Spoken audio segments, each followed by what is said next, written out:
भाई साहब दिख रहे हैं क्या?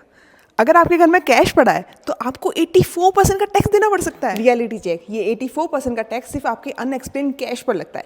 मतलब रेट लगने पर जो कैश पड़ा है उसका आप सोर्स नहीं बता पाए, वही प्रॉब्लम है। अब ये अनएक्सप्लेन कैश पर आपको लगने वाला टैक्स का ब्रेकडाउन देखो। आपको 60% का बेसिक टैक्स लगेगा, 25% का सरचार्ज, 4% का सेस, टोटल हुए 78%। और अगर आपने ITR में भी डिक्लेयर नहीं किया तो 10% की पेनल्टी, मतलब हुए 84% का टैक्स। अब कुछ रूल सुन लो जिनसे आप पकड़ में आ सकते हो। ये सारी चीजें नहीं करनी है। इस सेक्शन के अकॉर्डिंग आपने अगर सामने वाले से 2 लाख प्लस कैश लिया तो पकड़ में आ सकता है, या किसी इवेंट के लिए टोटल 2 लाख प्लस कैश लिया, या फिर प्रॉपर्टी डील में 2 लाख प्लस कैश, पूरे अमाउंट की पेनल्टी लगती है। मतलब अगर 3 लाख लिए तो पूरे 3 लाख पेनल्टी में जाएंगे। फिर इस सेक्शन के अंडर अगर आपने एक साल में 1 करोड़ प्लस का कैश विड्रॉ करवाया है तो उस पर 2% का TDS कटेगा।